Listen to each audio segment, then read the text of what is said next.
তো বন্ধুরা, সিঁদুরের মূল্য এপিসোডে ৫-২-তে যা ঘটেছে তা আজকের এই ভিডিও দেখলে বুঝতে পারবেন। অর্জুন ও মিশ্রি একে অপরকে ভালোবাসে, কিন্তু অর্জুনের পরিবার মিশ্রিকে মেনে নিতে চায় না। পরিবার চায় অর্জুন তাদের পছন্দের মেয়ে অনুকে বিয়ে করুক। অনু নিজেও জানে অর্জুন তাকে ভালোবাসে না, তবুও সে চায় অর্জুনের সঙ্গে সংসার গড়তে, সম্মান আর সামাজিক কাঠামোর কারণে। পরিবারের ক্ষোভ ও দাদির রাগে ঘরটা অবসন্ন ছিল। দৃশ্য ১। পরিবারের ক্ষোভ ও দাদির রাগ। দাদি রেগে, ধন্যবাদ বলো। প্রশ্ন করো না, যদি এই মেয়ে এক পাও কয়লার উপর রাখত, তাহলে আমরা সবাই এখন জেলে থাকতাম। অর্জুন চোখে চোখ রেখে, তাহলে কেন জোর করে আমাকে বিয়ে দিতে চেয়েছিলেন? কেন বলেছিলেন যে আমার পছন্দে বিয়ে করো? যদি পছন্দ করা ছিল না, তাহলে আগেই না বলতেন? দাদি অভিমানী গলায়, আমরা ভেবেছিলাম আমাদের নাতি আমাদের সম্মান করে, আমাদের অনুভূতির মূল্য দেয়া। কিন্তু আজ তুমি প্রমাণ করে দিলে আমরা ভুল বুঝেছিলাম। দৃশ্য ২। অর্জুন ও অনু মুখোমুখি। অর্জুন: অনু, তুমি তো আধুনিক, বুদ্ধিমতী মেয়ে, তাই না?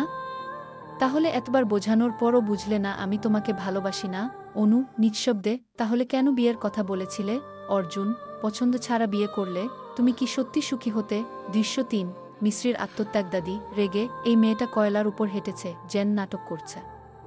অর্জুন: নাটক নয়, নিজের ভালোবাসা প্রমাণ করেছে। যদি ওর পা পুড়ে যেত তাহলে? দাদি মিশ্রিকে আপনি কিভাবে ট্রিট করেন সেটা আপনি বুঝতেও চান না।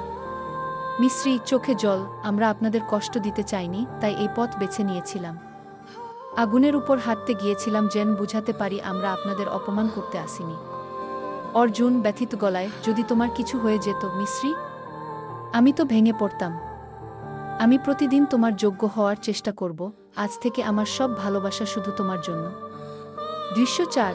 পরিবারের ব্যঙ্গ এবং বাস্তবতা। দাদি: তুই সন্ন্যাস নিয়ে নে বেটা, কারণ তোর ডাল তো কুকারে চড়েছে, সিটি বাজতে বাকি। বুয়া হাসতে: আমাদের তো মনে হচ্ছে এই হাঁড়িতে কিছু নেই, শুধু জল ভরে ফুটছে। দৃশ্য ৫। বিয়ের শপথ এবং গল্পের মোড় ঘোরা। অর্জুন: মিশ্রি, আমি প্রতিজ্ঞা করছি, তোমার চোখে কোনোদিন জল আসতে দেব না।